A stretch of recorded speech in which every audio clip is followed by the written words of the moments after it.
Hello बच्चों। आज की हैप्पीनेस एक्टिविटी में हम सुनने वाले हैं एक बहुत ही प्रेरणादायक कहानी जो है अरुणिमा सिन्हा के बारे में। अरुणिमा सिन्हा जिन्होंने अपना एक पैर ना होते हुए भी विश्व की सबसे ऊंची चोटी माउंट एवरेस्ट पर भारत का तिरंगा झंडा लहराया। आइए देखते हैं उनके जीवन की घटना और उससे प्रेरणा प्राप्त करते हैं। अरुणिमा सिन्हा उत्तर प्रदेश के अंबेडकर नगर की निवासी हैं और 2012 से केंद्रीय औद्योगिक सुरक्षा बल में सेवारत हैं। वह राष्ट्रीय स्तर की वॉलीबॉल खिलाड़ी भी रही हैं।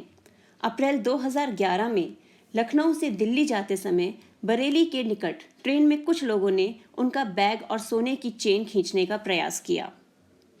अरुणिमा ने उनका डटकर मुकाबला किया, लेकिन उन्हें ट्रेन से बाहर धक्का दे दिया गया, जिसके कारण उसने अपना एक पैर गंवा दिया।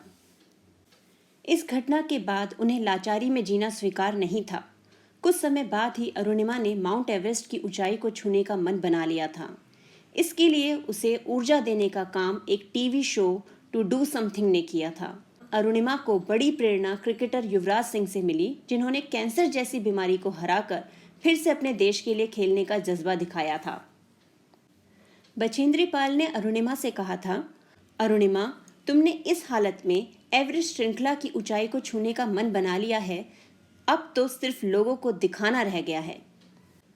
शारीरिक चुनौती और प्रतिकूल परिस्थितियों के बावजूद अरुणिमा ने गजब के साहस का परिचय दिया।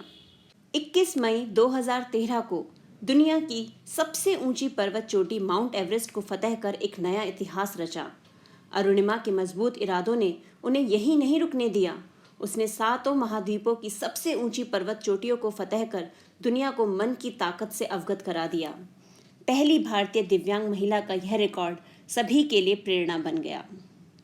तो ये है हमारी अरुणिमा सिन्हा की कहानी, जिन्होंने सिर्फ माउंट एवरेस्ट पर ही भारत का झंडा नहीं लहराया, उन्होंने 7 महाद्वीप, यानी हमारे जो 7 महाद्वीप में हर महाद्वीप की सबसे ऊंची चोटी है, उन्होंने हर चोटी पर फतह हासिल की।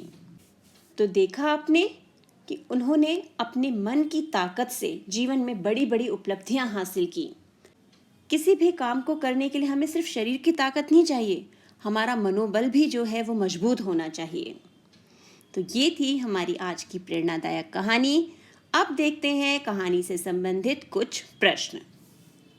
तो हमारा आज का पहला प्रश्न, किसी भी कार्य को संपन्न करने के लिए केवल शरीर की ताकत की आवश्यकता होती है या मन की ताकत की भी आवश्यकता होती है? चर्चा करें। प्रश्न 2, क्या दूसरे लोग ही हमारा मनोबल बढ़ा सकते हैं या हम स्वयं भी अपना मनोबल बढ़ा सकते हैं? चर्चा करें।